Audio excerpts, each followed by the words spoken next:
نستغفره ونعوذ بالله من شرور أنفسنا وسيئات أعمالنا من يهده الله فلا مضل له يا أيها الذين آمنوا اتقوا الله حق تقاته ولا تموتن إلا وأنتم مسلمون يا أيها الناس اتقوا ربكم الذي خلقكم من نفس واحدة وخلق منها زوجها وبث منهما رجالا كثيرا ونساء واتقوا الله الذي تساءلون به والأرحام إن الله كان عليكم رقيبا يا أيها الذين آمنوا اتقوا الله وقولوا قولا سديدا يصلح لكم أعمالكم ويغفر لكم ذنوبكم ومن يطع الله ورسوله فقد فاز فوزا عظيما أما بعد فإن أصدق الحديث كتاب الله kenapa? صلى الله عليه وسلم وشر الأمور محدثاتها وكل محدثة بدعة وكل بدعة ضلالة وكل ضلالة في النار اللهم صل على محمد وعلى آل محمد كما صليت على إبراهيم وعلى آل إبراهيم إنك حميد مجيد اللهم بارك على محمد وعلى آل محمد كما باركت على إبراهيم وعلى آل إبراهيم إنك حميد مجيد السلام عليكم ورحمة الله وبركاته. Alhamdulillah, tuan-tuan, puan-puan yang dirahmati oleh Allah Subhanahu wa taala.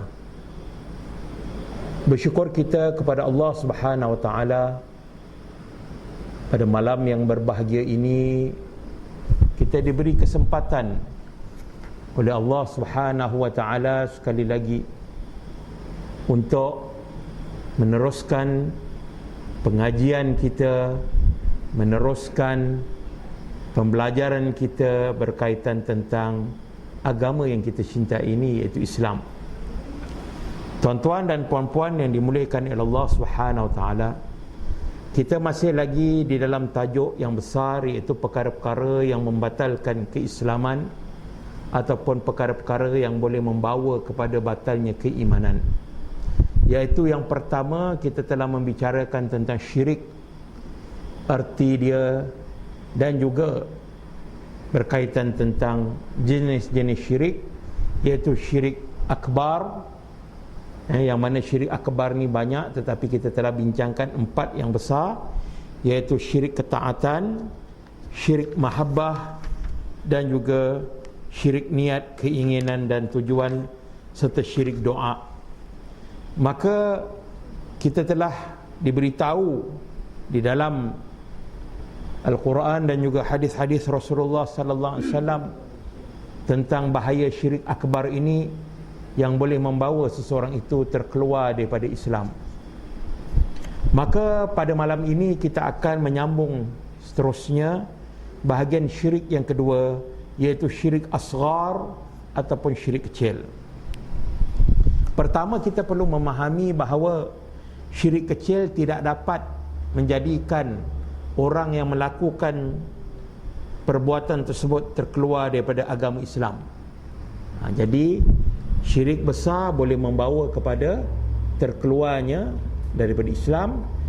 Namun syirik kecil, para ulama mengatakan tidak boleh membawa kepada terkeluarnya dari Islam, tetapi ia mengurangi kesempurnaan tauhid.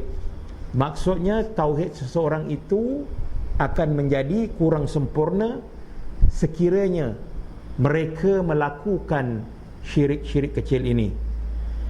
Dan syirik kecil ini merupakan perantara yang boleh mungkin membawa kepada syirik yang besar.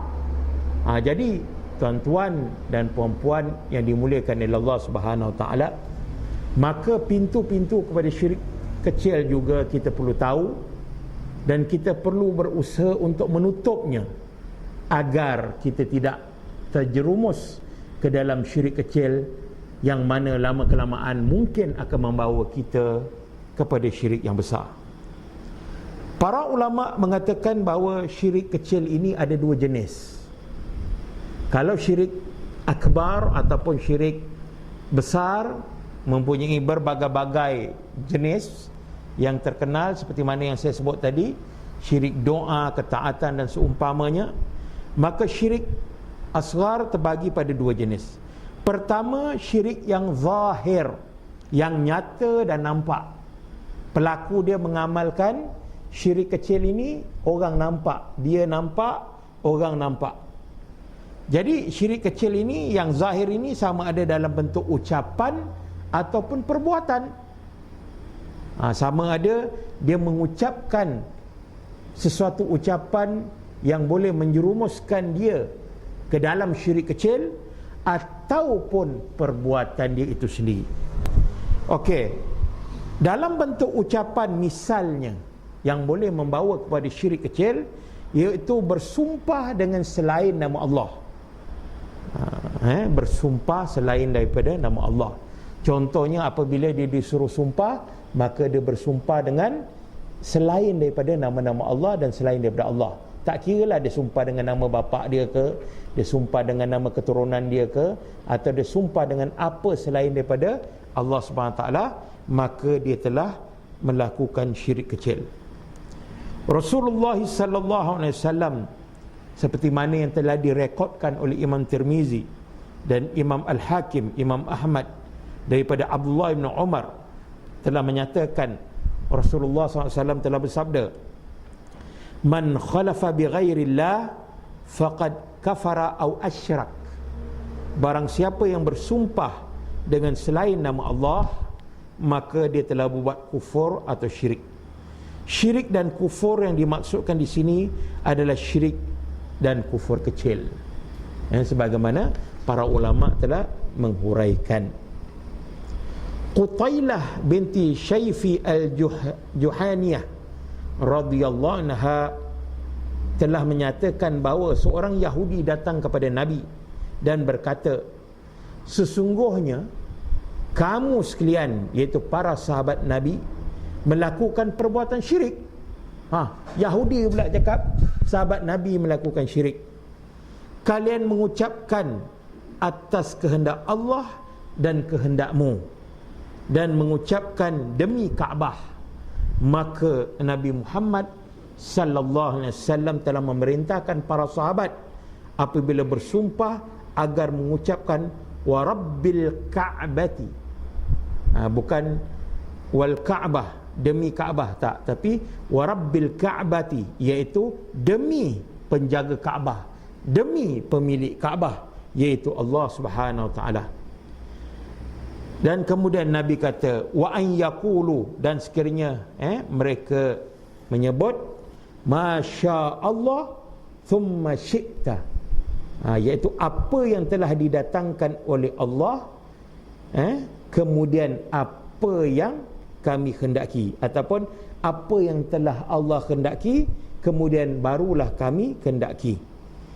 Jadi satu masa Qutailah binti Saifah menyatakan bahawa orang Yahudi ni datang, dia kata sahabat Nabi telah melakukan syirik. Dua benda. Pertama, bila bersumpah dengan nama Kaabah. Jadi Nabi tukarkan, jangan bersumpah dengan nama Kaabah, tetapi sumpah wa rabbil ka'bati, dengan nama penjaga Kaabah, Allah lah.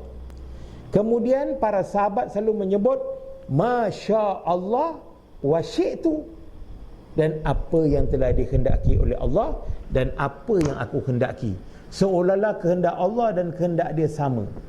Maka Yahudi telah menegur para sahabat, perkataan ini boleh membawa syirik, dan Rasulullah mengakui.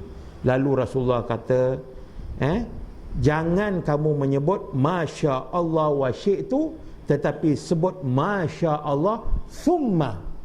Jadi waw tu ditukar kepada summa. Sebab itu tuan-tuan dan puan-puan sekalian, bahasa Arab ini kalau berubahnya satu-satu huruf, maka boleh membawa kepada perubahan makna. Sebab itu bila kita mempelajari dalam bahasa Arab, mungkin Ustaz Khairuddin, Ustaz Musa dia boleh terangkan lebih jelas lagi. Bila kita mempelajari, maka kalau waw lah, jangan ditukar selain daripada waw. Kerana waw pun ada dikatakan waw ataf, waw ma'iyah, dan seumpamanya, waw qasam. Jadi itu orang nak kena belajar ilmu bahasa Arab baru dia faham. Okey. Hal ini berdasarkan hadis dari Ibnu Abbas bahawa Rasulullah sallallahu alaihi wasallam telah menyatakan, "Idza khalafa ahadukum fala yaqul ma syaa Allah wa syi't, walakin la yaqul ma syaa Allah thumma syi't." Hadis riwayat Ibnu Abbas yang mengatakan, apabila Rasulullah mengatakan, apabila kamu bersumpah, maka sebut, janganlah kamu sebut apa yang dikehendaki oleh Allah, dan juga apa yang dikehendaki oleh aku, tetapi sebutlah atas kehendak Allah, akan tetapi hendaklah ia mengucapkan atas kehendak Allah, kemudian kehendak aku. Jadi apa beza, tuan-tuan? Kalau kita kata kehendak Allah dan kehendak kita, maka kita telah menyamakan kehendak Allah dan kehendak kita dalam taraf yang sama. Tetapi kalau kita menyebut kehendak Allah kemudian kehendak kita, mungkin kehendak Allah lain, kehendak kita lain. Mungkin persamaan ada, mungkin Allah nak begini dan kehendak kita pun sama. Tetapi maksudnya kita tidak menyamakan atau mendahului kehendak Allah, kerana semuanya yang berlaku di dalam ketentuan Allah Subhanahu wa taala. La yusibana illa ma kataballahu lana. Tidaklah menimpa satu perkara pada kita melainkan semuanya telah ditulis, telah termaktub di sisi Allah Subhanahu wa taala. Allah Subhanahu wa taala telah berfirman di dalam Al-Quran, A'udzu billahi minasyaitonir rajim. وَمَا تَشَاءُونَ إِلَّا أَنْ يَشَاءَ اللَّهُ رَبُّ الْعَالَمِينَ. Dan kamu tidak dapat menghendaki menempuh jalan itu kecuali apabila dikhendaki oleh Allah, Tuhan sekalian alam. Jadi dalam kehendak kita, tuan-tuan, dalam dakwah kita, jauh di lubuk hati kita, kita nak semua orang dekat dunia ini mengikut sunnah Rasulullah SAW. Itu adalah kehendak para pejuang sunnah. Tak payah jauh. Kalau boleh dalam keluarga kita semua, adik-beradik kita, pak saudara kita, mak saudara kita faham sunnah, itu kehendak kita. Tetapi Allah mengatakan, kamu tidak dapat menghendaki menempuh jalan itu kecuali apa yang dikehendaki oleh Allah. Sebab itu Rasulullah sallallahu alaihi wasallam apabila bersedih di atas kematian Abu Talib, maka Allah menurunkan ayat, A'udzubillahi minasyaitonirrajim, innaka la tahdi man ahbabta walakinallah yahdi man yasha. Sesungguhnya engkau wahai Muhammad tidak mampu memberi petunjuk atas kehendak Nabi nak Abu Talib beriman, tetapi Allah tidak berkehendak, kerana yang memberi hidayah itu adalah Allah Subhanahu wa taala. Maka tuan-tuan dan puan-puan sekalian, dalam dakwah memang kita kena fokus. Kita perlu ada perancangan. Pada tahun 2004, berapakah warga sunnah yang telah berdaftar dan mengikuti perkembangan NGO sunnah di Negeri Sembilan, Al-Mizan contohnya. Dan pada 2015, berapa target kita penambahan warga sunnah untuk sama-sama mendukung. Ini adalah kehendak kita. Tetapi kehendak Allah Subhanahu wa taala kita tidak tahu. Sama ada ingin memberi lebih, kalau kita target 10 orang, mungkin kita target 10 orang tetapi Allah nak bagi 100 orang, itu kehendak Allah Subhanahu wa taala. Atau sebaliknya, bukan 10 orang kita dapat, 10 orang pula lari daripada sunnah. Maka ini yang perlu kita faham.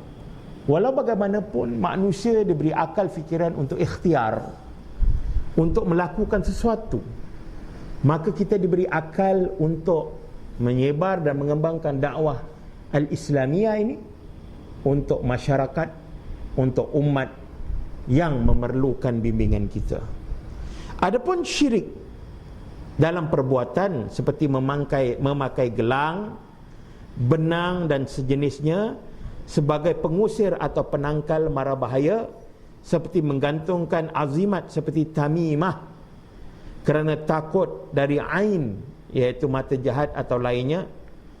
Dan sekiranya seseorang, tidak kiralah dia menggantung azimat tadi dengan Al-Quran, walaupun berlaku perselisihan pendapat ulama tentang bagaimana ayat-ayat yang dijadikan azimat,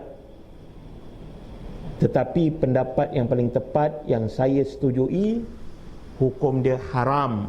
Apa maksud haram? Dibuat berdosa. Kerana ayat-ayat Quran bukan diturunkan untuk digantung sebagai azimat, tetapi untuk dibaca dan diamalkan. Okey? Jadi kalau seseorang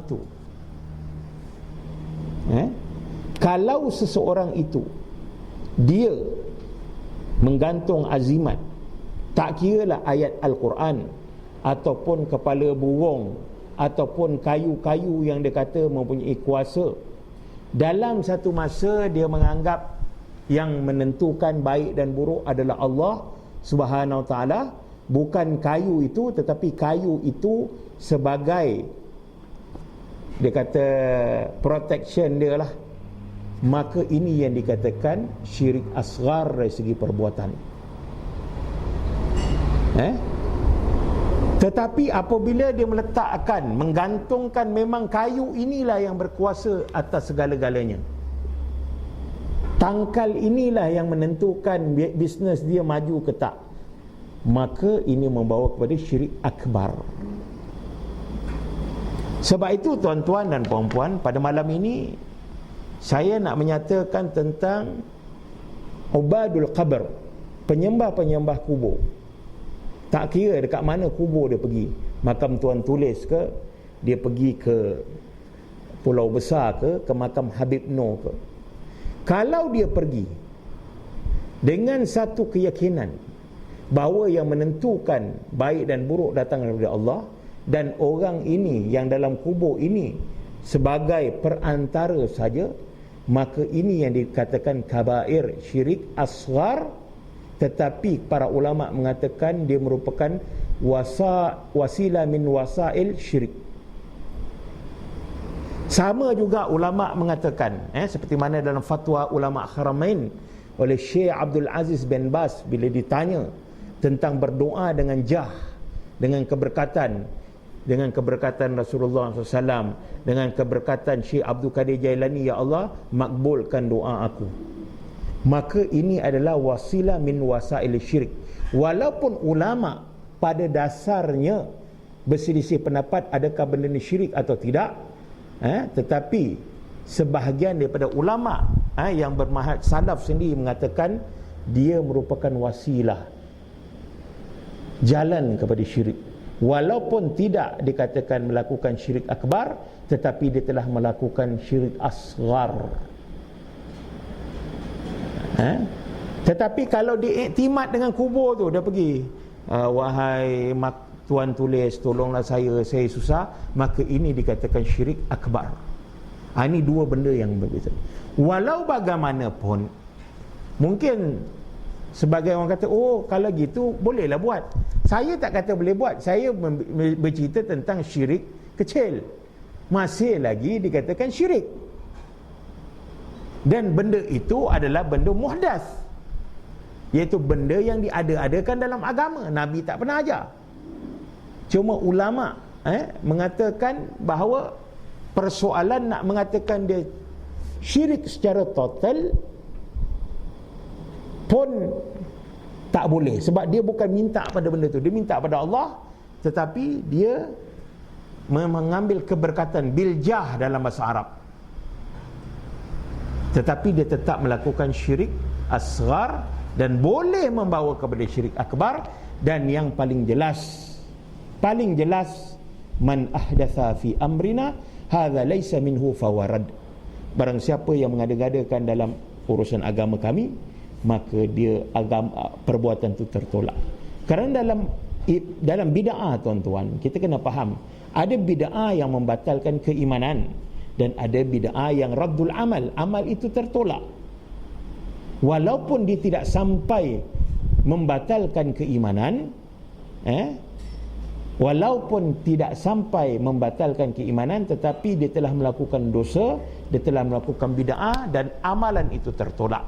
Namun begitu, kalau dia beriktikad bahawa bid'ah itu merupakan syariat, maka dia telah menambah syariat, maka dia boleh membawa kepada kekufuran. Jadi benda ini spesifik. Sebab itu tuan-tuan dan puan-puan, kebanyakan orang tidak faham. Apabila kita mengatakan setiap bid'ah itu sesat dan setiap sesat itu menuju kepada neraka, kita tidak pernah mentakyinkan engkau masuk neraka, engkau tak. Kita bercakap secara general, umum pada bid'ah itu sendiri. Maka dalam mentakyinkan seseorang, dia murtad ke kufur, maka dia mesti ada dua benda ini yang selalu saya sebut, iqamatul hujjah wa intifa'ul mawani'. Kita perlu menegakkan hujah pada orang ini, terangkan keterangan terhadap kesilapan-kesilapan dia, dan ada mawani', dan tidak ada halangan untuk dan tidak ada halangan untuk dia melaksanakan perintah tersebut. Contohnya macam selalu saya cakap, kalau seorang itu duduk di negara kafir, dia beriman, tiba-tiba orang kafir datang nak bunuh dia, kalau engkau tak keluar daripada Islam, aku akan bunuh engkau, kau mesti masuk Kristian. Maka dia pun mengaku Kristian, dia pun pakai salib. Kita tak boleh kata dia murtad, kerana kita mesti tengok apakah halangan dia untuk menuju ke keimanan. Rupanya dia diancam untuk dibunuh, maka dia memilih jalan rukhsah, harus, tetapi hati dia tidak pernah reda dengan kekufuran. Sebab itu dalam masalah orang melakukan bid'ah ni tuan-tuan, kita kena tahu orang yang buat itu dah sampai ilmu pada dia ke tak perbuatan bid'ah tu. Adakah telah sampai maklumat dia tentang bid'ah yang dia lakukan? Sebab itu tuan-tuan, ahli bid'ah ni, iaitu orang yang betul sure, kita dah mutaakid dia memang seorang yang menolak kebenaran dan dia beramal dengan amalan-amalan bid'ah tadi, maka itulah dinamakan ahlul bid'ah. Adapun orang yang mengamalkan amalan bid'ah tapi tak sampai lagi keterangan dia, penjelasan, maka dia adalah yang dikatakan orang-orang yang jahil terhadap agama. Memang bid'ah pun orang kata orang jahil juga, tak nak menuntut ilmu. Tetapi maksudnya, dalam kita melihat kondisi sesuatu masyarakat, seseorang, maka kita jangan terus cepat menghukum. Kita kena melihat dulu apakah mereka ini telah mengenal sunnah atau tidak.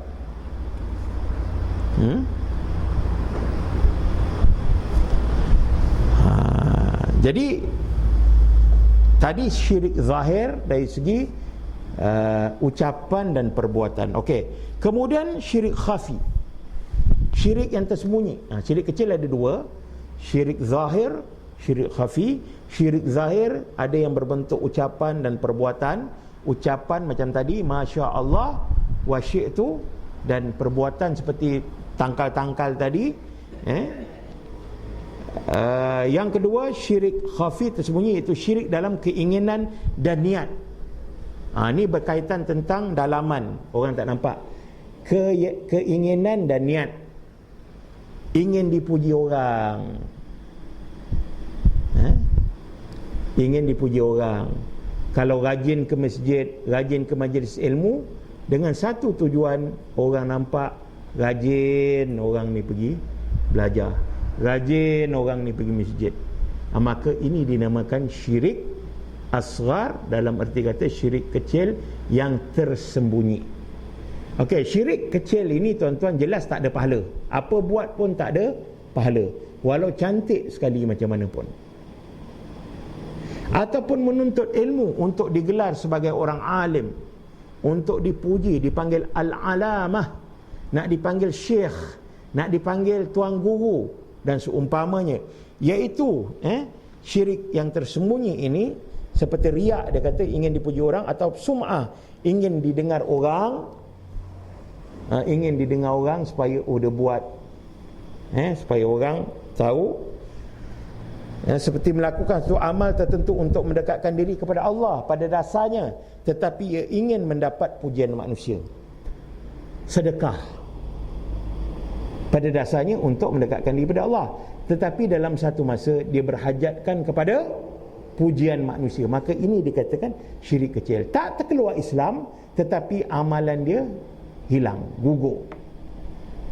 Jadi tuan-tuan, mungkin kita dalam warga sunnah ini, syirik akbar kita pertahankan betul-betul, tapi syirik asghar ini, terutama syirik keinginan dan niat ini, maka ini satu perkara yang perlu kita tahu, bahawa syaitan sentiasa mengetuk pintu hati kita untuk merosakkan amal kita. Hebat ustaz tu punya ilmu, tanya je semua boleh jawab, kan? Sebab itu tuan-tuan, kita perlu menyedari bahawa apa pun kerja kita pada hari ini ialah untuk agama, bukan untuk kita, bukan untuk meningkatkan populariti kita, bukan untuk orang memuji-muji kita. Sebab itu tuan-tuan pernah dengar tak sunnah Nabi aja, kalau seorang yang suka puji depan orang, suruh ambil tanah masukkan dalam mulut. Pernah dengar tak? Ambil tanah atau pasir, katakan ada satu orang ni, dia orang baik, suka sedekah ke, atau seorang berilmu, puji depan orang, ni ustaz ni panggil mufti Negeri Sembilan pun out, ni dia puji. Maka orang yang dipuji tadi sunnah ambil pasir masukkan mulut dekat orang puji tu. Sebab apa? Islam menitik beratkan keikhlasan. Ini ajaran Islam ni tuan-tuan, memang itu yang dikatakan lillahi ta'ala, lillahi ta'ala, lillahi ta'ala. Kerana apa pun kita buat, sebenarnya kita menjurus kepada mencari mardatillah. Bukan semata-mata kita nak mencari pengaruh. Kita mempengaruhi orang bukan kerana untuk kita, tetapi kita mempengaruhi orang untuk dakwah yang sepatutnya kita pegang. Sebab itu tuan-tuan, melalui pembacaan saya yang sedikit, contohnya Imam Ahmad rahimahumullah, apabila selesai je majlis ilmu, dia orang datang nak kumpul dia tak nak balik, nak tanya sekarang, habis belajar balik, kerana dia takut kumpul, orang kumpul sampai cium-cium tangan, angkat kitab, angkat seroban lagi, Jadi tuan-tuan dan puan-puan sekalian, perkara ini kita kena faham. Misalnya dengan memperbanyakkan sembahyang kerana ingin dilihat orang, atau bersedekah atau agar dipuji, dan memperindah suaranya dalam membaca Quran. Sedap dia, taranum dia, contohnya agar dengan orang lain sehingga mereka menyanjung dan memuji. Ini semua syirik-syirik asghar dalam bentuk syirik yang tersembunyi. Satu amal apabila tercampur dengan riak, maka amal tersebut tertolak. Tak kira pada hari ini tuan-tuan, yang saya yang mengajar dan tuan-tuan yang belajar, kalau kita ada gharat selain daripada mencari mardatillah,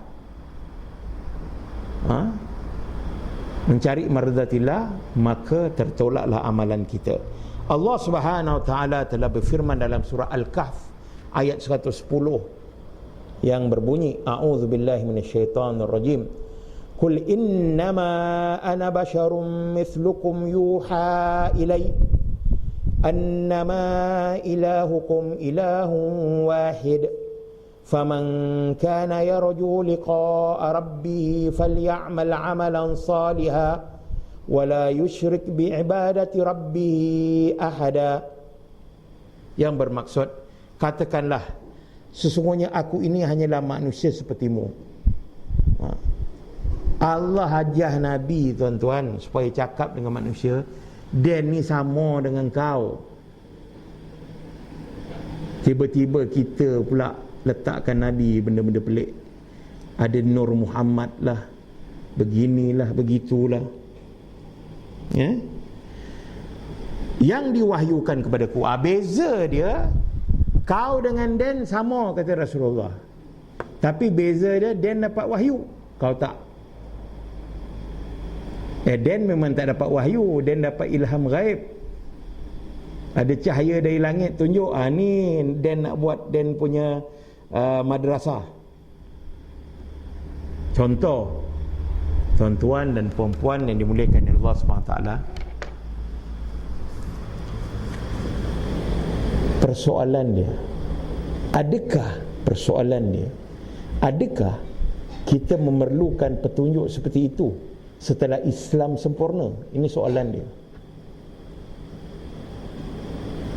Memang Nabi dah wafat, Rasul dah tak ada, tetapi Nabi kata, taraktukum fi amrain, aku tinggalkan dua benda. Yang kita sedia maklum hadis tersebut. Maka tuan-tuan dan puan-puan sekalian, maka umat Islam dan orang beriman pada dasarnya tidak berhajat kepada benda-benda tersebut. Umat Islam berhajat kepada kitabullah dan sunnah Rasulullah SAW untuk membimbing mereka hidup di dunia ini, supaya mereka berjaya di dunia dan di akhirat. Jadi tuan-tuan, cahaya yang datang, tuan-tuan dan puan-puan sekalian, kalau sekali benar pun berlakunya ada cahaya dari langit, adakah kita nak mengatakan bahawa itu merupakan wahyu ataupun apa benda yang Allah nak katakan? Pertama, bagaimana kita nak membuktikan itu memang cahaya ketuhanan ataupun cahaya syaitan? Kerana dalam menentukan kebenaran ataupun kebatilan bukan dilihat dengan perkara-perkara tersebut. Kalaulah kita nak mengatakan benda-benda pelik itu merupakan satu hujah, maka banyak ahli-ahli sihir yang dapat membuat benda-benda pelik di dunia ini, seperti David Copperfield dan seumpamanya, yang saya ingat Syekh Albani dan Ben Baz pun tak pernah buat. Jadi kita nak kata David Copperfield betul, contoh. Jadi jangan kita terpedaya dengan perkara-perkara yang sedemikian. Sejauh mana betul khayalan dan seumpamanya, maka itu belum lagi tentu ada kebenarannya. Jadi apa yang diwahyukan kepada Rasulullah, bahawa sesungguhnya ilah kamu adalah Allah yang Esa, Tuhan yang disembah adalah Tuhan yang Esa, yang memiliki sifat-sifat dan nama-nama yang terpuji dan mentadbir alam ini. Tuan-tuan dan puan-puan sekalian, sekarang ni kalau nak sebut tauhid, rububiyah, uluhiyah, asma' sifat ni, kena berhati-hati. Minggu lepas konvensyen akidah yang dianjurkan di Seremban mengatakan bahawa penggunaan tauhid rububiyah, uluhiyah dan asma' wa sifat merupakan pembahagian yang salah dan tidak betul. Yang betul adalah mempelajari tauhid sifat 20. Wallahu alam bisawab. Kita tak nak memperpanjangkan isu ni, sebab mereka punya hujah, kita tak nafikan. Mereka juga ingin mentakdiskan, mensucikan Allah. Sebab tu dia tak dapat terima hakikat. Dan dalam satu masa dia tidak memahami bahawa kita bukan mentajsimkan Allah.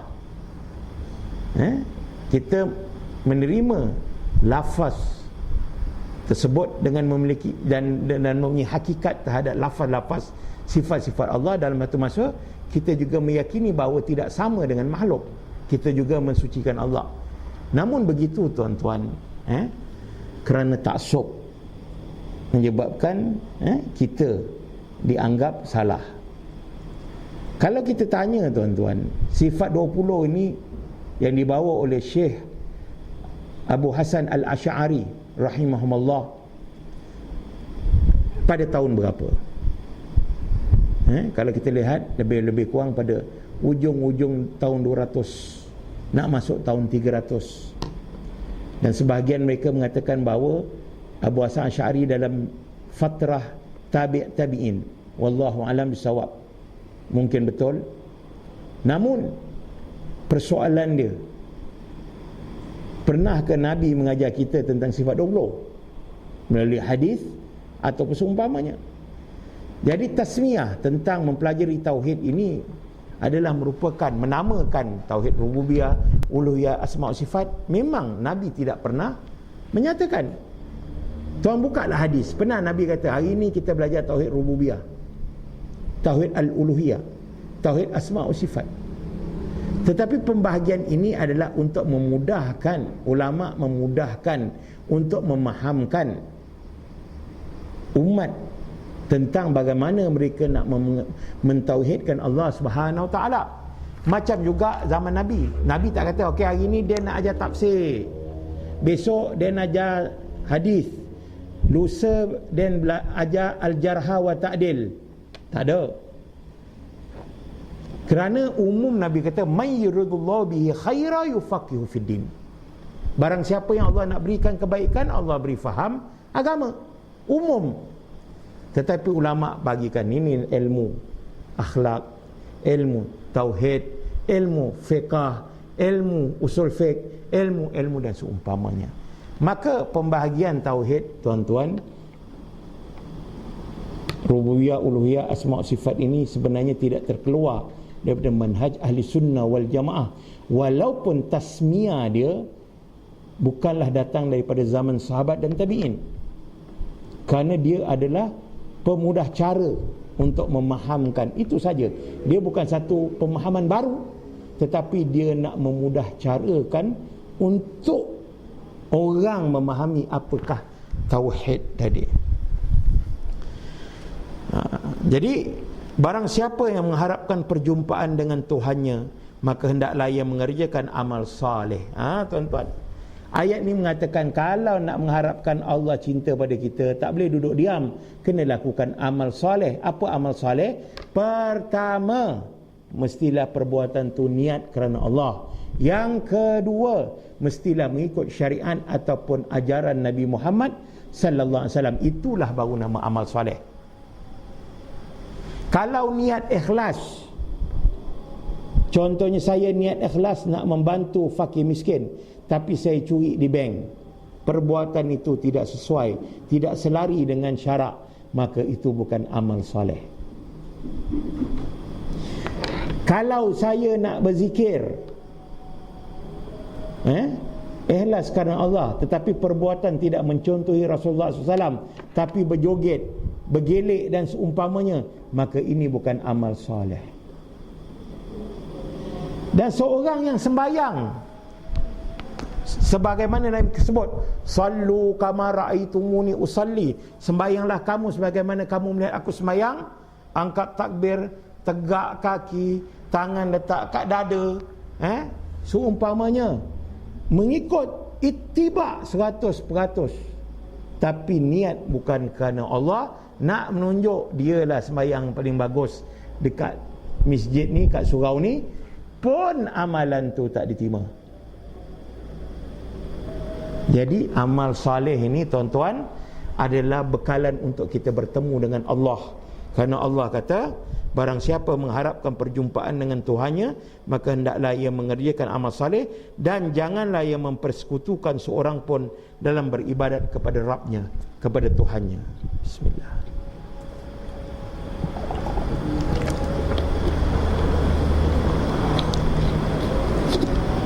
Okey. Maksud ayat ini, sekali lagi kita ulang, iaitu wahai Muhammad, katakanlah kepada orang-orang musyrik yang mendustakan kerasulanmu, sesungguhnya aku ni hanyalah manusia seperti juga dirimu. Maka barang siapa yang menganggap diri Muhammad adalah pendusta, maka ia mendatangkan sebagaimana ia telah Nabi bawa. Kalau anggap, bawa ayat-ayat Quran, mukjizat apa. Sesungguhnya Nabi tidak mengetahui yang gaib, iaitu tentang perkara-perkara terdahulu yang pernah disampaikan beliau, seperti tentang Ashabul Kahfi, tentang Zulkarnain atau perkara gaib lainnya, melainkan apa yang telah diwahyukan oleh Allah kepada dia.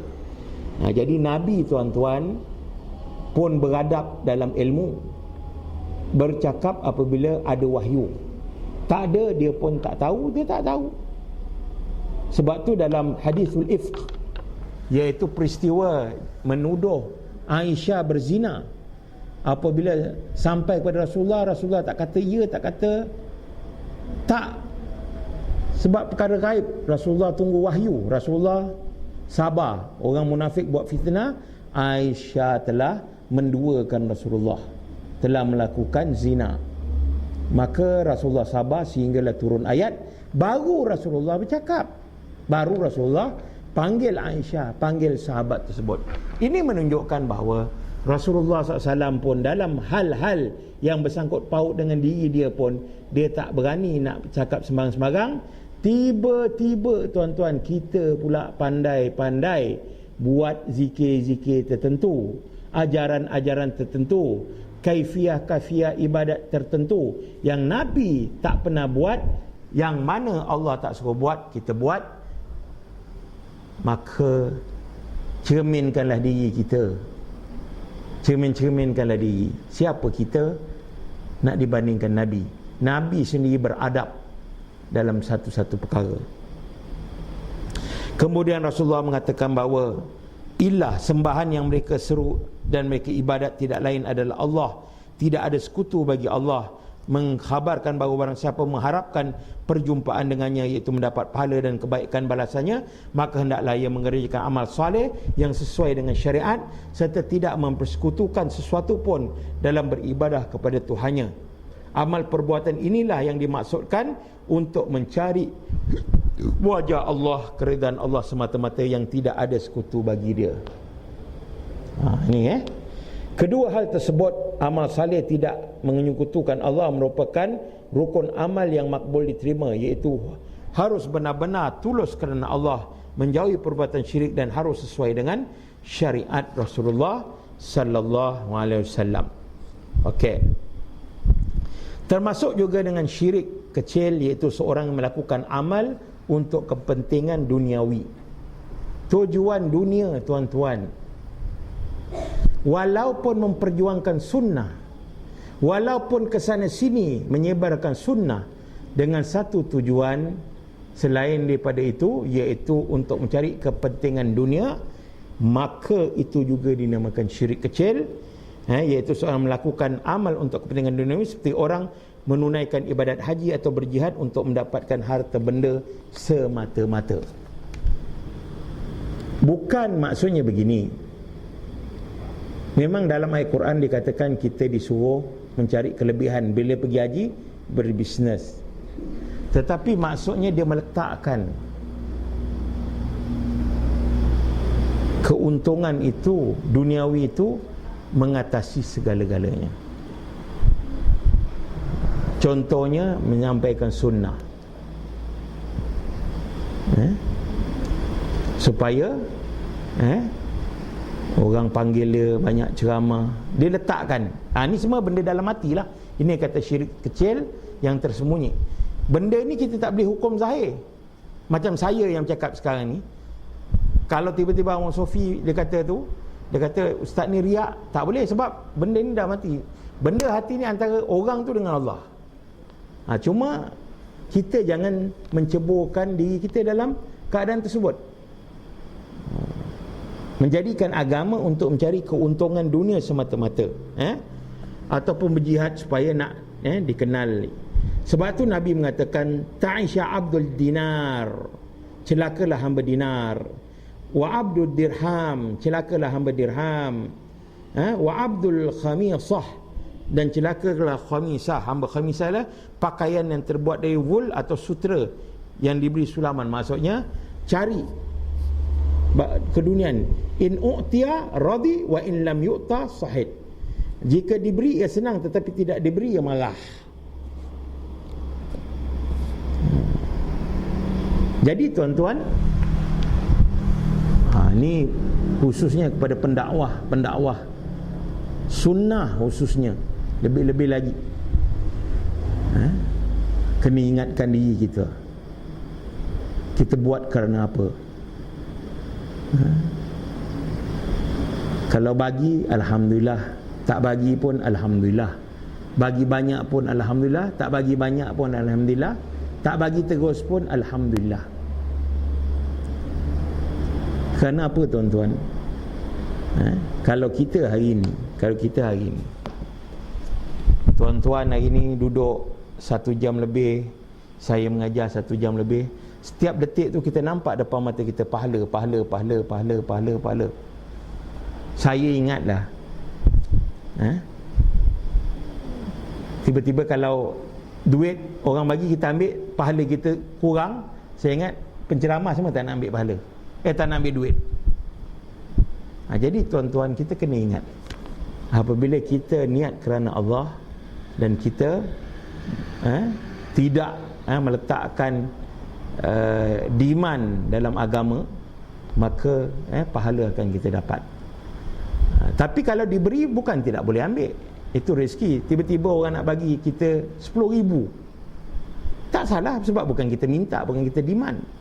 Cuma terpulang pada kita lah. Kalau kita rasa kita nak sedekah, kita sedekah sebahagian.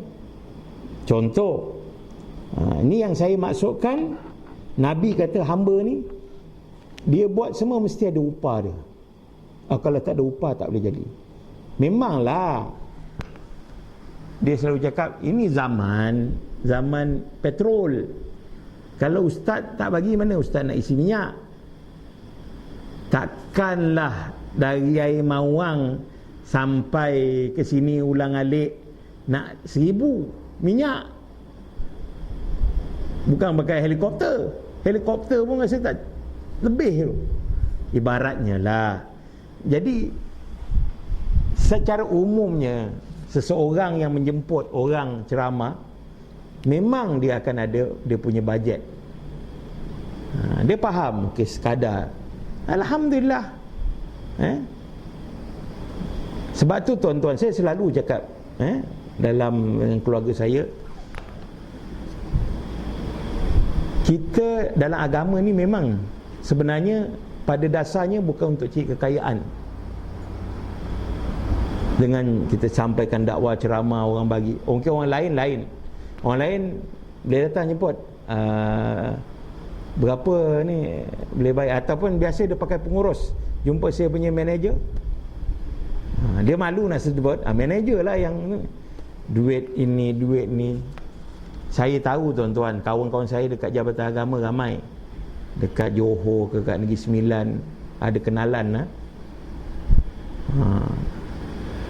Jadi ini yang Nabi sebut, kalau diberi dia syukur, kalau tak dia marah. Orang jauh-jauh dan satu hari je 3 kali program TV, dia bagi 500 je, contoh. Jadi tuan-tuan, ini yang Nabi sebut syirik kecil. Syirik kecil. Okey, perbezaan syirik besar dan syirik kecil. Ini penutup kepada syirik. Syirik besar mengeluarkan seorang dari Islam, sedangkan syirik kecil tidak.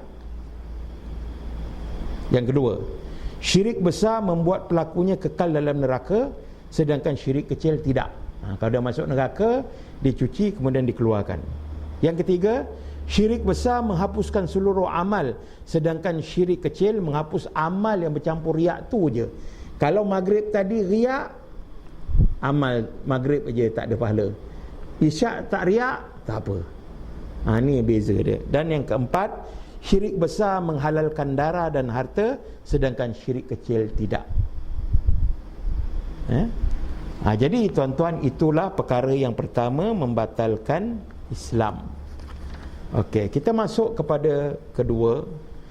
iaitu perkara yang membatalkan keimanan. Sebab kita membincangkan tentang rukun Islam yang pertama, la ilaha illallah. Kita telah mempelajari apa makna dia, syarat-syarat dia, rukun-rukun dia. Dan sekarang ni kita masuk perkara yang membatalkan kalimah tersebut. Yang pertama syirik. Yang kedua, iaitu orang yang membuat perantara antara dirinya dengan Allah, iaitu dengan berdoa, memohon syafaat serta bertawakal kepada mereka. Tawakal dengan makam tuan tulis. Yang tadi beza. Dia bertawakal pada Allah, tapi dia memilih perantara. Dengan berkat makam tuan tulis ni, ya Allah, maka aku, ini yang dikatakan syirik asghar. Tapi kalau tawakal betul-betul dengan orang dalam kubur tu, yang mendatangkan baik dan buruk orang dalam kubur tu, maka dia membatalkan keimanan. Perbuatan-perbuatan tersebut termasuk amalan kekufuran menurut ijma' ulama ahli sunnah. Kalau ulama aliran lain saya tak tahulah. Allah Subhanahu wa taala telah berfirman dalam Al-Quran, a'udzubillahi minasyaitonir rajim, qul ud'u alladhina za'amtum min dunihi fala yamlikuna kashfa dhurri ankum wala tahwila ulaika alladhina yad'una yabtaghuna ila rabbihimul wasilah ayyuhum aqrabu wa yarjuna rahmatah wa yakhafuna 'adzabah inna 'adzaba rabbika kana mahdhura. Surah Al-Isra ayat 56 dan ayat 57. Katakanlah wahai Muhammad, panggillah mereka yang kamu anggap sekutu selain Allah. Panggil berhala ke, kubur-kubur yang kamu kata ada keramat ke, yang boleh membantu kamu ke, atau siapa saja, maka tidaklah mereka memiliki kekuasaan untuk menghilangkan bahaya dirimu dan tidak pula dapat memindahkannya. Tak boleh.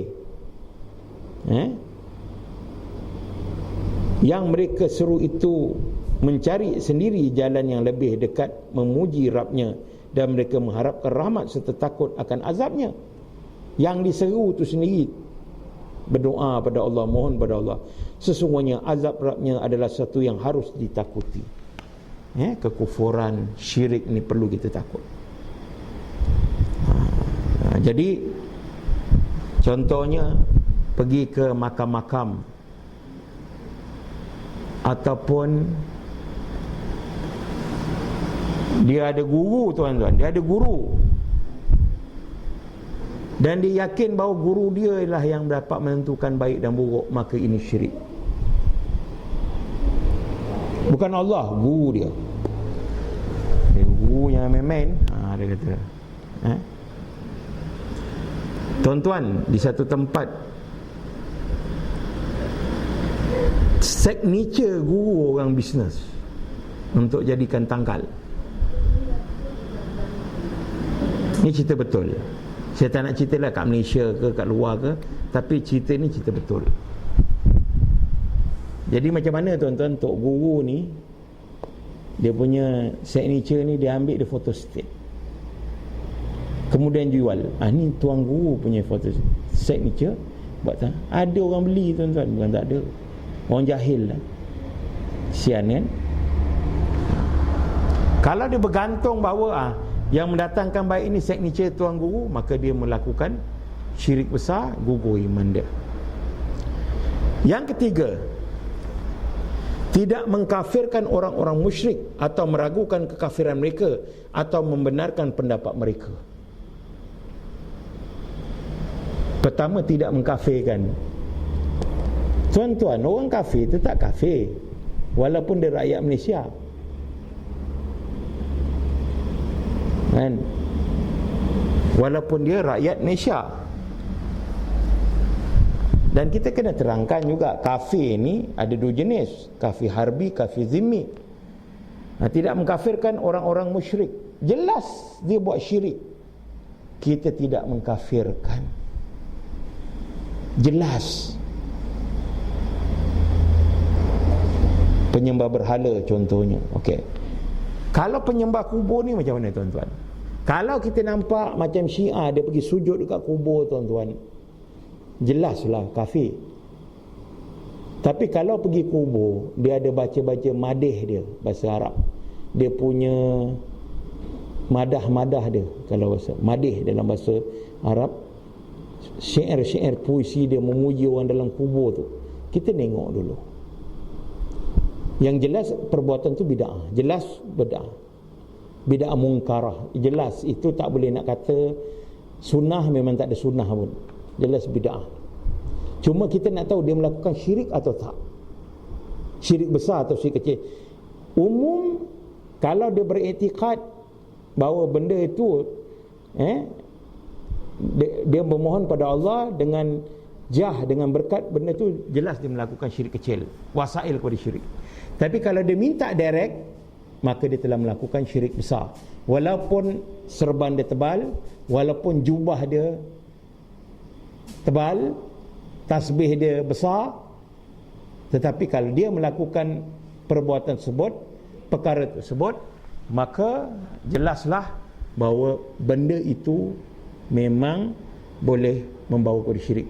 Dan kita dah tahu, kita tak yakin tentang kesyirikan dia, maka syirik. Sebab itu tuan-tuan dan puan-puan, baru-baru ni saya mengajar di suatu tempat di Kuala Pilah lah. Bila saya kata Syiah laisa min ahli Islam, Syiah bukan, Rafidah bukan di kalangan ahli Islam. Syiah yang saya maksud ni Ar-Rafidah. Maka orang kata, kalau gitu, kenapa dia boleh buat umrah haji? Dia boleh masuk ke tanah haram. Sebab kita tahu orang bukan Islam dilarang masuk ke dalam tanah haram. Selepas turun ayat yang mengatakan mereka ni najis, najis maknawi. Tuan-tuan dan puan-puan, saya kata balik, kalau hari ini orang kata berzina itu haram, ada tak orang buat berzina? Ada. Kalau minum arak itu haram, ada tak orang minum arak? Ada. Kalau orang kata sembahyang itu wajib rukun Islam, ada tak orang tak sembahyang? Ada. Jadi persoalan dia, walaupun benda itu tidak boleh, tetapi hakikatnya memang mereka telah masuk. Persoalan dia, kenapa mereka dibenarkan masuk? Ini persoalan dia. Sebab itu tuan-tuan dan puan-puan, dalam sejarah Islam sendiri atau sejarah apa-apa tamadun, tuan-tuan kena ingat bahawa agama dan politik selalu berada dalam seiring. Pembinaan kerajaan Mamlakatul Arabiah As-Saudiyah antara Imam Saud dengan Syekh Muhammad bin Abdul Wahab adalah gabungan politik dan agama. Apabila Imam Saud berjaya meluaskan jajahan dia, maka dia telah membuat perjanjian dengan Syekh Muhammad bin Abdul Wahab. Urusan pemerintahan di bawah pentadbiran dia dan hal agama di bawah Syekh Muhammad bin Abdul Wahab. Maksud apa yang saya nak fahamkan di sini? Hukum jelas siapa tu Syiah. Tuan boleh tengok YouTube perbuatan mereka, macam mana iktikad mereka, dan mereka telah menyerang para sahabat, meletakkan para sahabat di tempat yang terlalu keji dan hina, tetapi mereka boleh masuk kerana politik. Mungkin tuan-tuan kata, kenapa politik, kenapa agama mesti kalah dengan politik? Tak payah jauh tuan-tuan, di dalam negara kita saja, bagaimana kenyataan politik mengatasi kenyataan agama. Menyambut perayaan agama satu Malaysia, kongsi raya, man tashabbaha biqaumin fahuwa minhum. Tapi kenyataan politik lebih kuat daripada kenyataan agama apabila politik menguasai segala-galanya. Dan ini kena faham. Saya kata persoalan dia tuan-tuan, para ulama bercakap, kita masa kita belajar, kita bertanya dengan asatizah kita belajar Syiah firqah inhiraf, firqah dallah, firqah golongan yang sesat. Tapi dekat Masjidil Nabawi, dekat Masjidil Haram, golongan ini ada. Macam mana Ustaz? Politik dengan agama, tuan-tuan kena faham satu benda yang berbeza. Kalaulah saya jadi Raja Arab pada hari ini, saya jadi Malik Abdullah, dan saya mendapat nasihat daripada para ulama,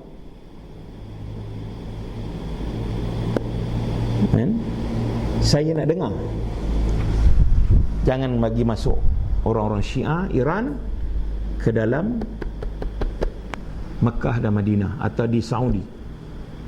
Rasa-rasa tuan-tuan, lepas kenyataan saya mengikut pendapat ulama, itu pendapat yang benar, bukan kita kata tak benar. Agak-agak tuan-tuan, Iran akan hantar bala tentera dia tak untuk cik pasal. Sudah tentu. Dan saya nak beritahu, Iran dan Amerika berlakon.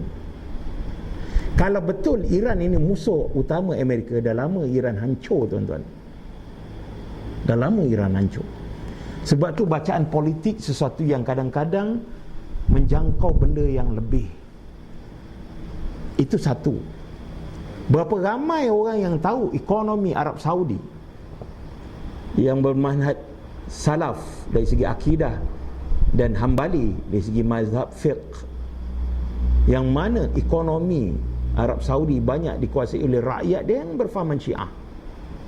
Hotel-hotel, toke-toke hotel di Madinah 70-80% adalah bermazhab Syiah. Dan Syiah banyak di Madinah tuan-tuan. Kalau orang pergi umrah, kalau orang duduk sana dia tahu Syiah Arab Saudi memang rakyat pemegang pasport. Sebab macam Malaysia, takkan kita nak halau orang Cina, takkan nak halau orang India. Dan rakyat dia dari dulu. Jadi bacaan politik berbeza dengan bacaan agama. Sebab itu tuan-tuan dan puan-puan sekalian, ini perkara yang para pejuang salaf kena ambil tahu. Bacaan-bacaan dalam kedudukan kita menyampaikan dakwah itu sendiri. Contohnya, kita selalu bercakap di Negeri Sembilan ni susah, Negeri Sembilan ni susah. Kenapa? Kita mesti tahu siapa yang berada, mereka yang berfahaman apa yang berada di belakang ni. Memanglah kita akan dimangsakan. Jadi benda-benda ini, bacaan-bacaan ini perlu ada untuk kita bijak dalam mengatur satu-satu perancangan kita. Jadi apa yang kita nak faham sini, secara umum dia, kita meyakini bahawa mereka Rafidah memang adalah di kalangan orang-orang yang melakukan benda-benda yang syirik dan seumpamanya, atau meragukan kafiran mereka atau membenarkan pendapat mereka, orang-orang kafir ni, maka boleh gugur iman kita. Membenarkan pendapat mereka, ni maksudnya kalau pendapat mereka tu bertentangan dengan Quran, kita kata betul pendapat dia lebih tepat daripada pendapat Quran dan Sunnah. Ini yang gugur iman kita. Sama juga dengan keyakinan kita. Undang-undang dan perundangan yang ada sekarang ini oleh Lord Reid lebih baik daripada undang-undang Islam, gugur iman kita.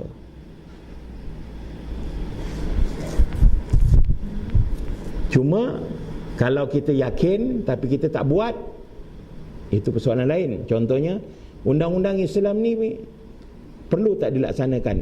Perlu. Tapi kita tak buat kerana susahlah begini, kita berdosa, dosa besar. Tetapi kalau kita terus kata memang undang-undang Islam tidak sesuai diamalkan sekarang ini, tak kiralah undang-undang jenayah, undang-undang muamalat, apa saja, maka boleh menyebabkan gugur keimanan kita, iaitu orang tidak mengkafirkan orang kafir baik dari Yahudi, Nasrani maupun Majusi. Orang-orang musyrik atau orang-orang mulhid, etis atau selain dari itu, berbagai macam kekufuran atau ia meragukan kekufuran mereka atau ia membenarkan pendapat mereka, maka ia telah kafir. You tahu tak, kita ni semua sama lah. You percaya Tuhan, saya pun percaya Tuhan. Kita pun kata betul. Apa kita nak gaduh-gaduh? Dia pun sembah, kau sembah Tuhan kau, aku sembah Tuhan aku lah.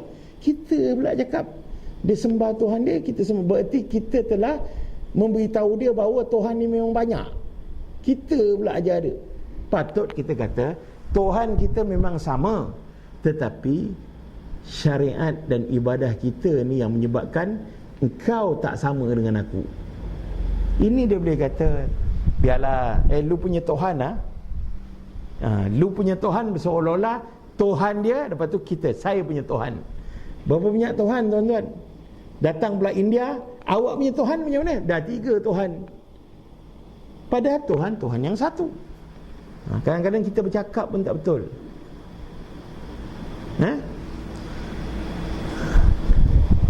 Allah Subhanahu wa taala telah berfirman, a'udzubillahi minasyaitonirrajim, inna dina 'indallahil Islam. Sesungguhnya agama yang diredai di sisi Allah hanyalah Islam.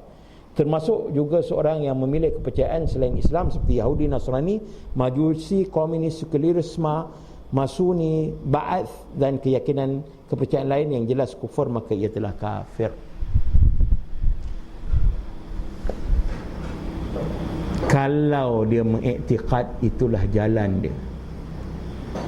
Kalau kau ikut Dan punya parti, memanglah parti Dan yang bawa keselamatan. Nak maju dunia akhirat, dia bercakap atas nama parti dia dan dia meyakini sebab parti dia bukan Islam, maka boleh membawa kekufuran. Tapi kalau dia anggap parti itu sebagai wasilah sahaja, alat sahaja, macam kita lah NGO Al-Mizan, Ibnu Abbas, Ibnu Hajar dan seumpamanya, itu alat. Tetapi yang kita nak sampaikan Islam, maka alat itu harus. Tetapi kalau kita kata kau mesti masuk, tak ada ni, memanglah kau bukan Islam, kau terkeluar. Itu yang tak betul.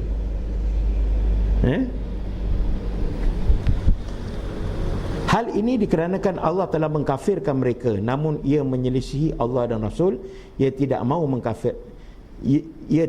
mengkafirkan mereka dan meragukan kekufuran mereka, atau ia membenarkan pendapat mereka, sedang kekufuran mereka itu telah menentang Allah Subhanahu wa taala. Jadi Allah dan Rasul sendiri dah mengkafirkan, tiba-tiba kita pula ragu-ragu.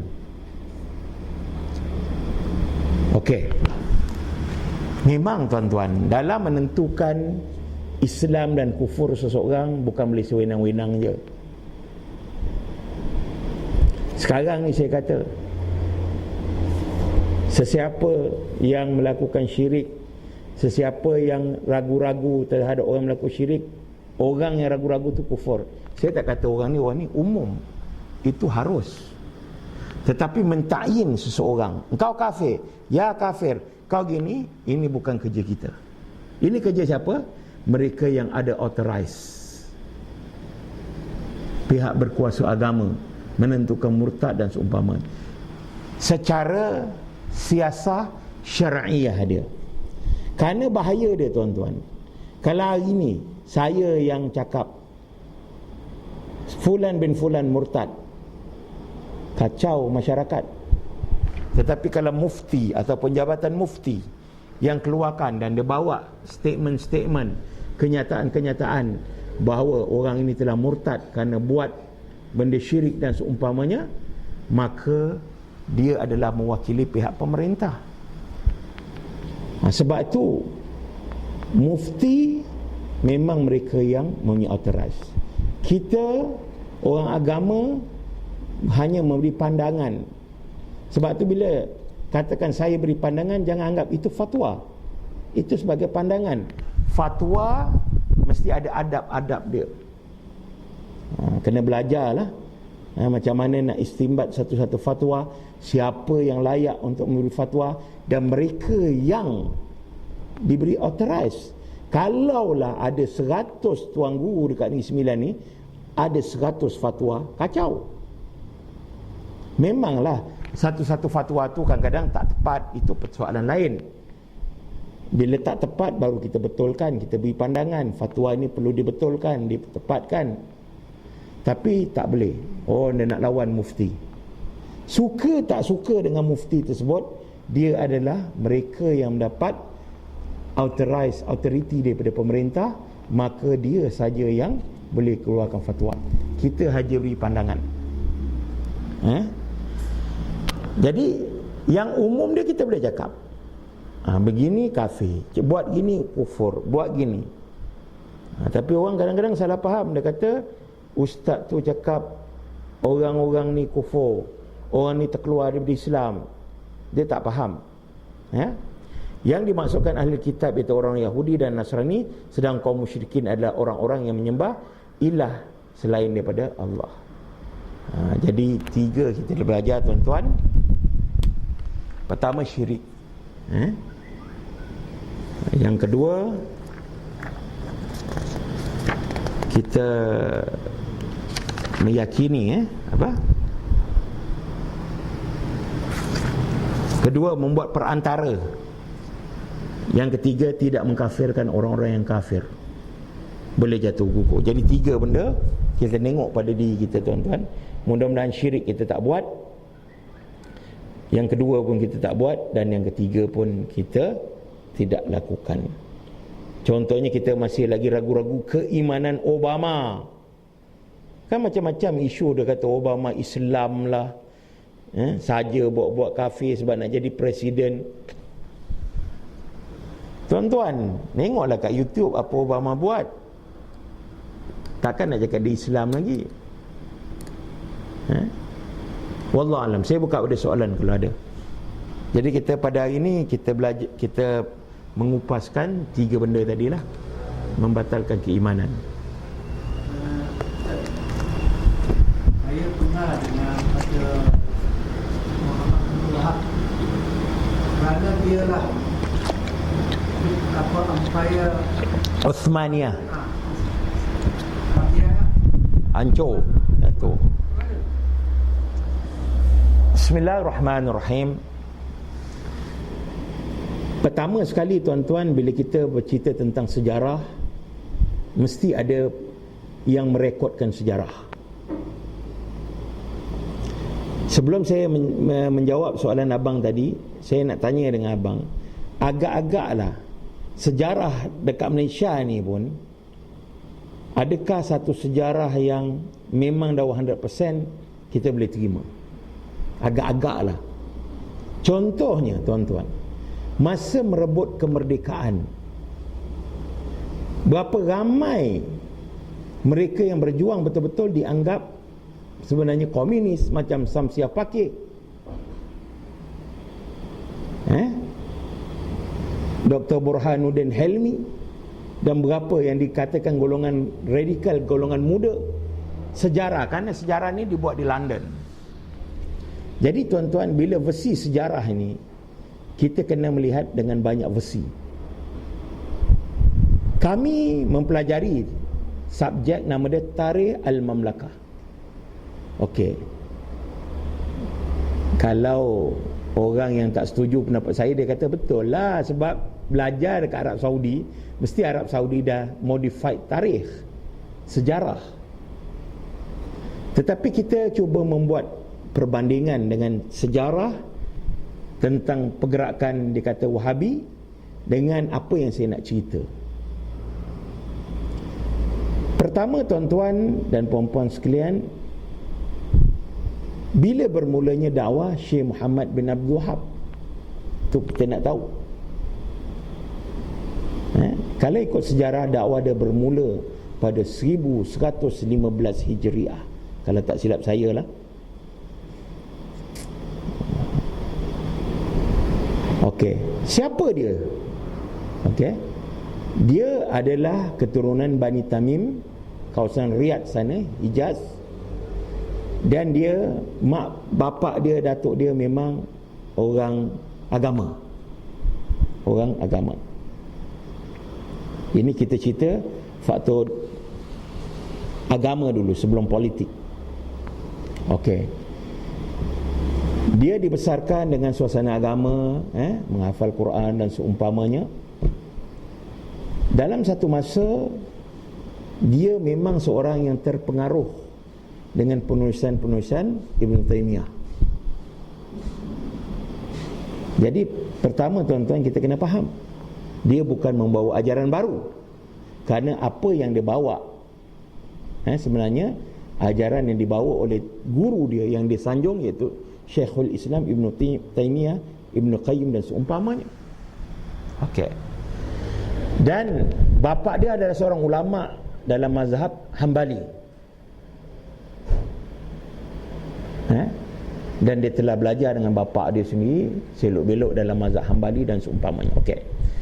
Mazhab Ahli Sunnah wal Jamaah yang 4 yang kita sedia maklum, Hanafi, Maliki, Syafi'i, Hambali. Antara 4-4 ni tuan-tuan, mazhab yang paling hampir ataupun mazhab yang boleh dikatakan memang dalam dia beramal dalam satu benda menitik beratkan kepada dalil-dalil yang sahih dan seumpamanya adalah mazhab Hambali.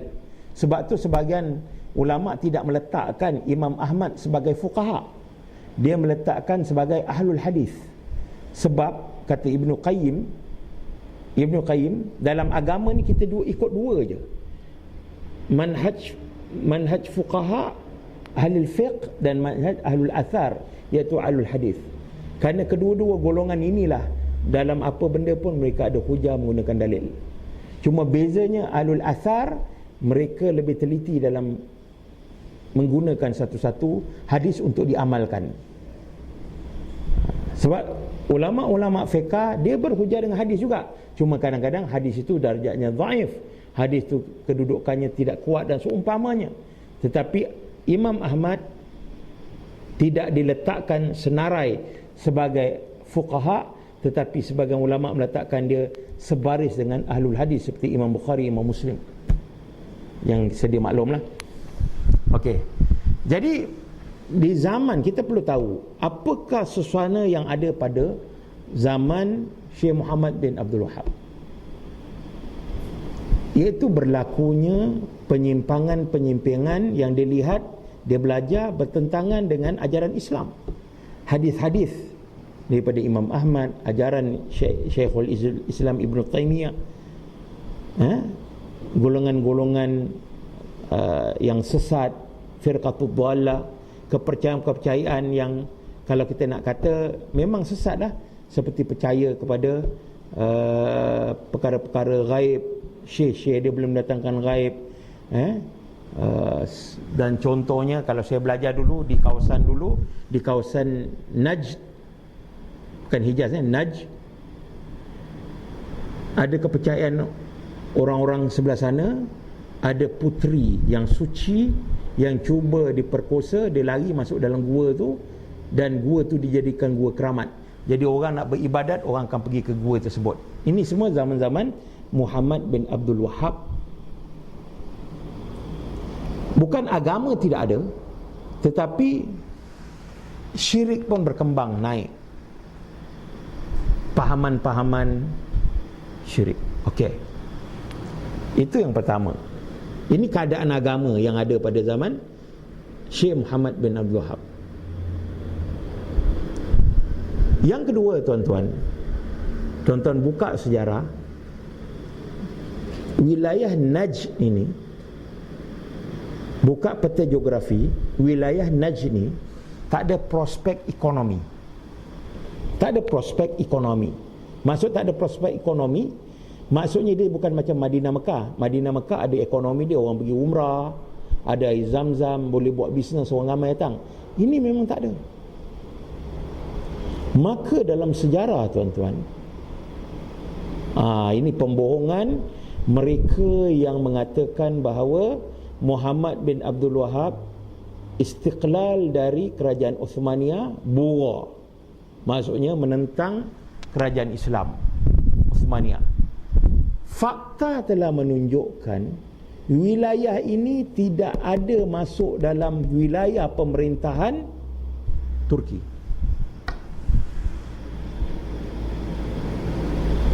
Kenapa?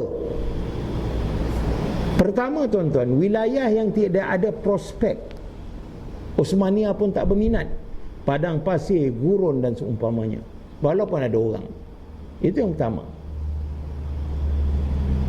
Sebab itu tuan-tuan, kalau kita lihat di sebelah Riyadh sana, tidak ada unsur-unsur Uthmaniyah Turki. Dia Sofi, Arab Badui. Tak macam Madinah, Mekah. Madinah ada lagi kereta api zaman Turki ada. Dia punya stesen. Mekah, Madinah ni dijaga oleh Syarif yang dikatakan keturunan Rasulullah pada waktu tersebut. Okey. Jadi dia hanya adalah wilayah kampung-kampung kecil pada waktu tersebut. Dan Muhammad bin Abdul Wahab telah mengantar risalah pada Uthmaniyah, surat menyatakan tentang dakwah dia dan mengajak kerajaan Uthmaniyah ni kuat balik, satu balik.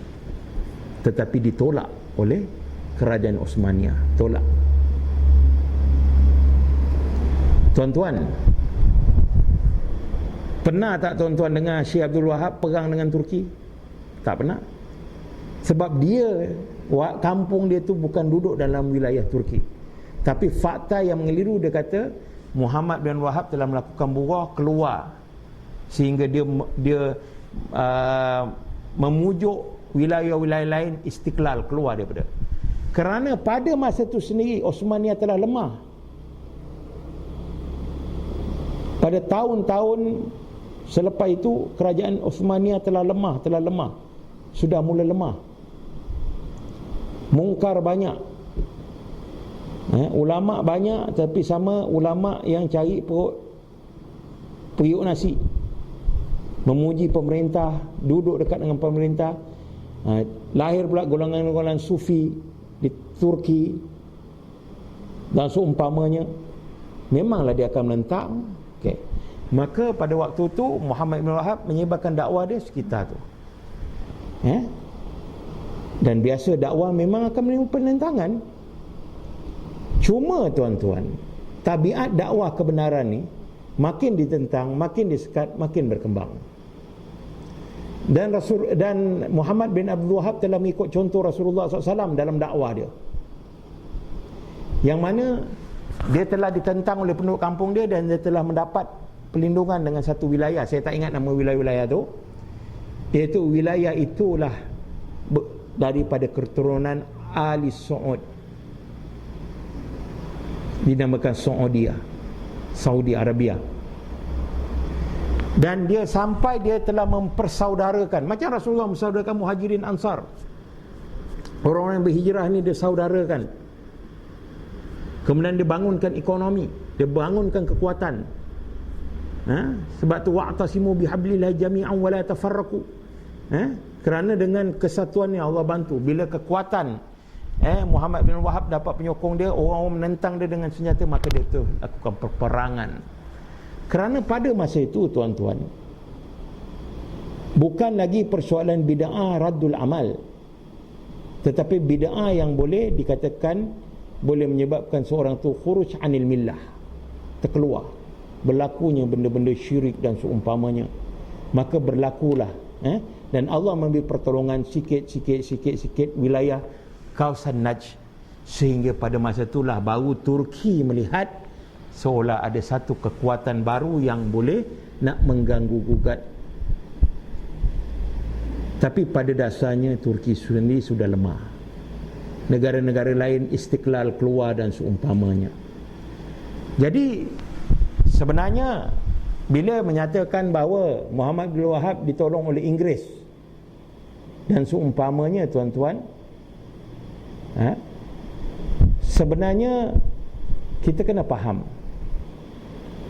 kalau hari ini sebuah kerajaan macam Malaysia mengadakan hubungan dengan Amerika, dengan Britain, dengan negara-negara Rusia, pertama salah tak dari segi Islam, hubungan diplomatik. Pada masa itu kekuatan Muhammad bin Wahab memang British dah nampak dan akan menjadi satu kuasa. Maka British mengambil kesempatan untuk berbaik. Sebab tu memang sejarah keluarga Saud tak pernah bergaduh dengan Amerika dan British, kerana menggunakan diplomatik. Jadi politik dan agama satu benda yang berbeza.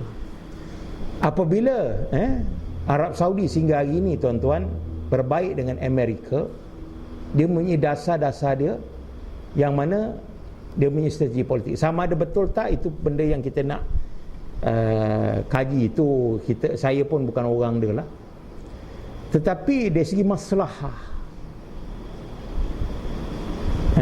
bukan Muhammad bin Wahab dan Imam Saud tidak yakin dengan kekuasaan Allah untuk membantu mereka, tetapi dengan adanya hubungan diplomatik tadi, sekurang-kurang mereka tidak akan berperang dengan British.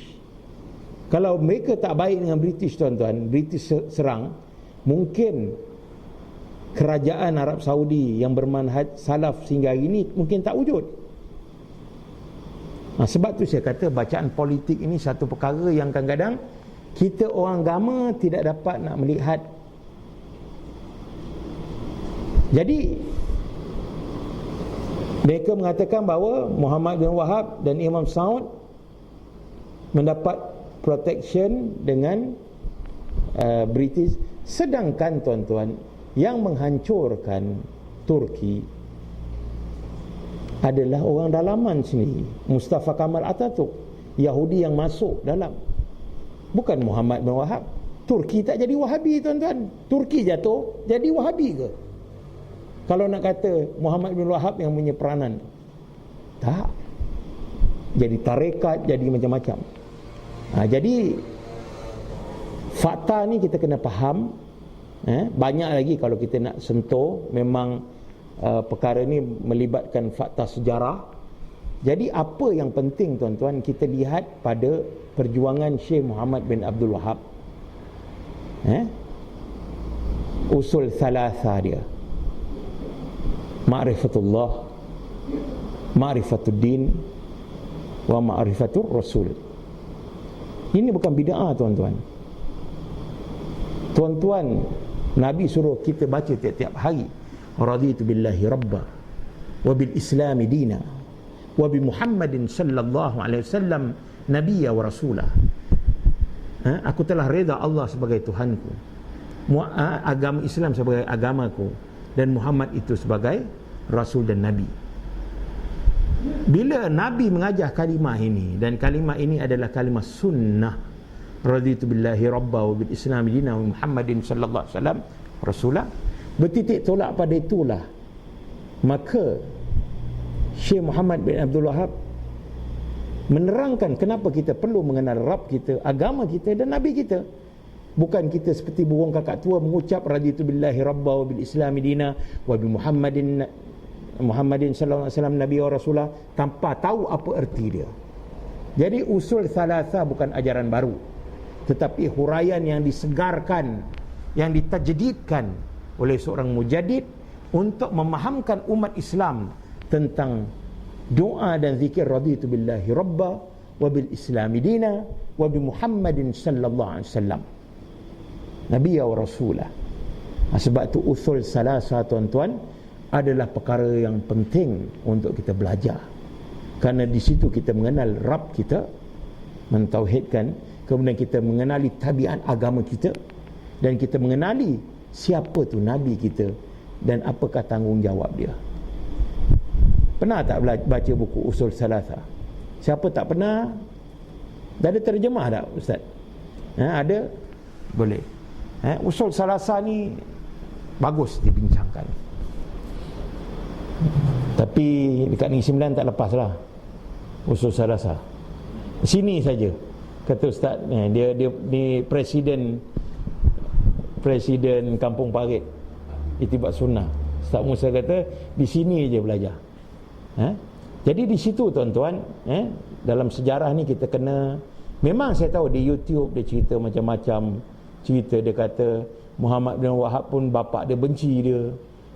Muhammad bin Wahab ni akal dia terencat.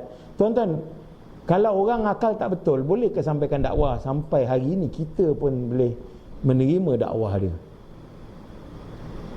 Jadi tak logik tuan-tuan. Nabi Muhammad dulu pun dia cakap orang gila kan. Itu biasa. Jadi kita ni, kita menghukum Syekh Muhammad bin Abdul Wahab pada penulisan. Okey. Walau bagaimanapun kita kena faham Muhammad bin Abdul Wahab pun manusia. Mungkin ada pendapat fatwa dia yang terlalu keras, yang mungkin ada kesilapan, tak kira dari segi fiqh dan seumpamanya. Itu biasa. Kerana dia bukan Nabi dan Rasul. Jadi apa yang penting, kalau kita nak kata dia silap, bawakan silap dia, tunjukkan. Kalau Syekh Muhammad bin Wahab salah, di mana salah dia, apa dalil yang silap, bawakan kata-kata ulama yang rad pendapat dia. Contohnya dalam pendapat berkaitan tauhid dan seumpamanya. Macam dia kata Muhammad bin Wahab terlalu ekstrim mengkafirkan sesama Islam.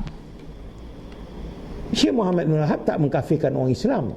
Syekh Muhammad bin Abdul Wahab mengkafirkan orang yang layak untuk dikafirkan. Itu je. Kalau orang Islam dia tak kafirkan, orang beriman dia tak kafirkan, orang yang betul-betul berada di jalan yang ditunjuk oleh Rasulullah dia tak kafirkan. Yang dia beri amaran iaitu tentang mereka yang kufur dengan ajaran Islam. Jadi apa sebab? Wallahu a'lam bang. Jadi sejarah dia bersekongkol itu kita kena nampak bahawa dia bukan bersekongkol, memang dia mengadakan beberapa hubungan demi untuk protection keselamatan dia. Berarti Imam Sa'ad dan Syekh Abdul Wahab bukan orang calang-calang hebat. Dia tahu kalau dakwah dia nak sampai, tiba-tiba British dia attack dia, dia tak buat perjanjian yang bagus dengan British, nak mengembangkan dakwah salaf susah. Jadi ini adalah teknik dalam dakwah. Apa lagi soalan kalau ada?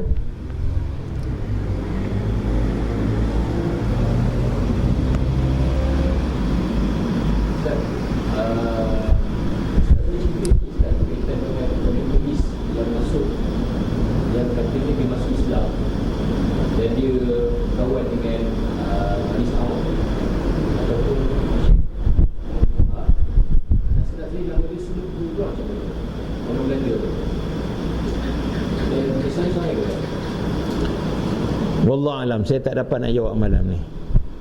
Ni sebab dia lebih pada sejarah kan. Jadi mungkin tuan yang bertanya lebih banyak maklumat daripada saya. Cuma macam kita kata, sejarah ni kita boleh baca, kita boleh dengar, tapi kita tak boleh nak terima lah. Sama ada walaupun dia seorang orientalis, dia masuk atau seumpamanya, persoalan dia, adakah ajaran Syekh Muhammad bin Abdul Wahab itu memang datang daripada orientalis? Itu soalan dia. Sebab kita meneliti Syekh Muhammad bin Abdul Wahab, sebab kita tak hidup zaman dia, kita melihat pada penulisan dia. Adakah penulisan-penulisan dia merupakan orientalis? Sedangkan kalau kita lihat dalam perkara membatalkan keimanan yang digunakan oleh kerajaan Arab Saudi sekarang bagi pada jemaah haji, adalah merupakan fatwa Syekh Muhammad Abdul Wahab. Kalau dia baik dengan orientalis, kita nampak dia tidak akan syadid macam gitu. Kerana dia banyak berkisah tentang iktikad dan seumpamanya. Kalau dia cuba menguasai untuk mengatur politik Arab Saudi, mungkin. Kerana tuan-tuan mesti faham, Arab Saudi ni yang ada sekarang ni adalah dinasti yang ketiga. Dulu Muhammad bin Abdul Wahab dengan Imam Sa'ad naikkan, lepas tu berlaku pergolakan politik sama dia, jatuh empire ni, naik empire kedua, jatuh, naik yang ketiga, Malik Abdul Aziz. Ni keturunan ni semua King Abdul Aziz punya keturunan. Malik Abdullah, sebelum tu Malik Fahad, Malik Faisal, Khalid dan seumpamanya. Ini keturunan, ini yang dinasti yang ketiga. Okey, seperti mana saya cakap, saya ingin beritahu. Persoalan politik dan agama dua benda yang kita kena pisahkan dalam kita nak menghukum sesuatu pegangan. Kita tak payah ambil jauh, zaman sahabat saja. Sahabat tuan-tuan, kita semua iktiraf i'tiqad dia, akidah dia, manhajnya semua betul. Betul? Tapi kenapa boleh berlaku peperangan Jamal dan peperangan Siffin? Dia lebih pada politik, bukan persoalan agama, persoalan kepimpinan. Orang ni kata orang ni jatuhkan orang ni, kata Muawiyah, Ali bersekongkol dengan pemberontak yang gulingkan Osman. Iktikad akidah mereka, keyakinan mereka kepada ajaran Nabi tak lari. Jadi dalam persoalan politik ini tuan-tuan, sebab itu ahli sunnah tidak memasukkan rukun Islam al-imamah, tetapi Syiah masuk al-imamah. Kerana persoalan kepimpinan, persoalan kepimpinan bukanlah menjadi rukun yang asas pada Islam, dia merupakan cabang saja. Tetapi penting, penting, tetapi dia bukan menjadi satu etikat. Maksudnya siapa-siapa orang Islam boleh jadi pemimpin, bukan mesti orang ni. Adalah syarat-syarat dia, tapi bukan mesti dari keturunan ini semata-mata. Sehingga ulama mengatakan bila Nabi kata kepimpinan daripada keturunan Quraisy, supaya Nabi nak satukan, supaya orang Arab dia tahu, Arab ni kalau tak dicakap, tak digazetkan siapa nak memimpin, semua nak jadi toke, semua nak memimpin. Tetapi kalau kat Malaysia takkan kita nak panggil Habib Yahanana jadi yang mengaku keturunan Nabi jadi pemimpin. Marahlah Tok Jib.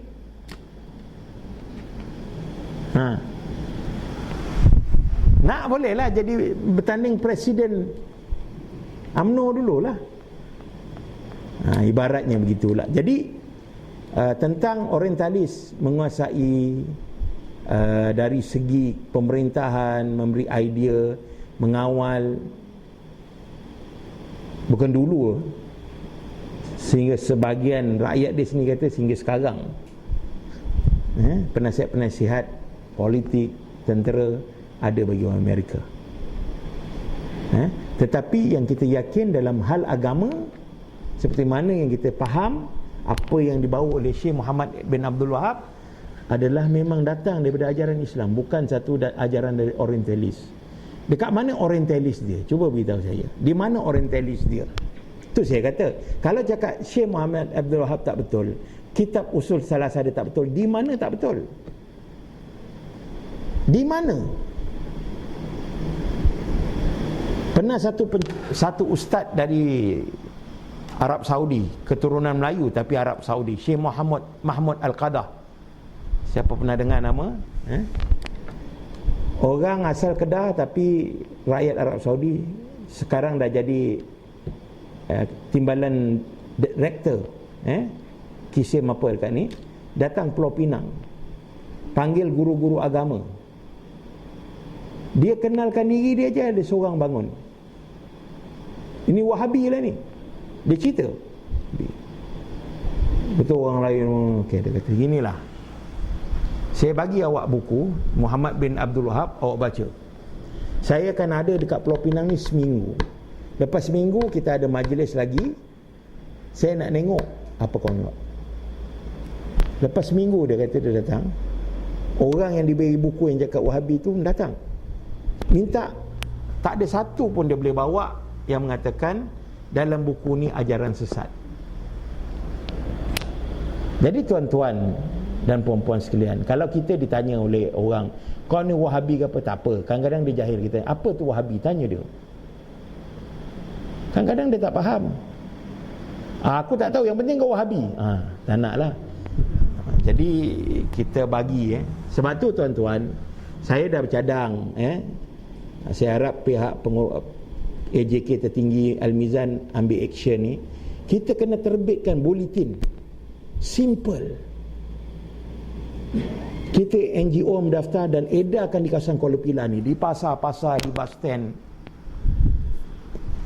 Tuan-tuan, jangan takut sebab kita berdaftar. Kita bukan ISIS, kita bukan Islamic State Iraq Syria, kita Al-Mizan dalam ROC. Dah hidup Malaysia ni Ustaz? Hidup. Dah kan, ini aktiviti kita. Kita tak boleh nak bercakap lagi. Sebab tu tuan-tuan, kita ni kadang-kadang, betul lah saya tak setuju juga, kita ni dengan tabligh kita kalah dari segi berani. Tabligh ni lebih berani. Hari ni masuk tabligh, besok dah cakap agama. Itu pula dia terlebih berani, tak apa-apa dia cakap. Tetapi kita yang datang kuliah, kita yang banyak pembacaan, buka YouTube, Dr. Asri datang, Fathul Bari datang, Ustaz banyak dah, tapi tak nak kita terjemahkan dalam masyarakat.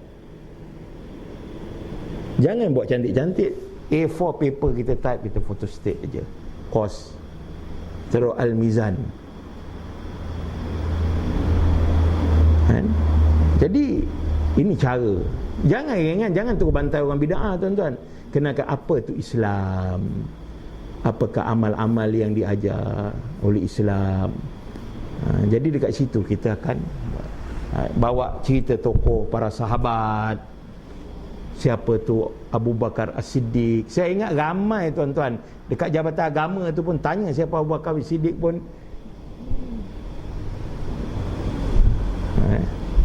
Okey. Jadi tentang tu minta maaf saudara, saya tak dapat jawab kerana saya rasa as-sa'il a'lamu minal mas'ul anhu. Kata Nabi. Yang bertanya lebih mengetahui daripada yang ditanya. Allah alam.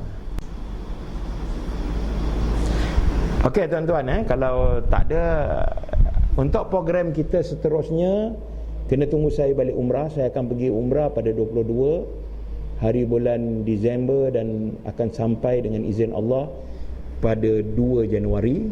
Maksudnya selepas itulah.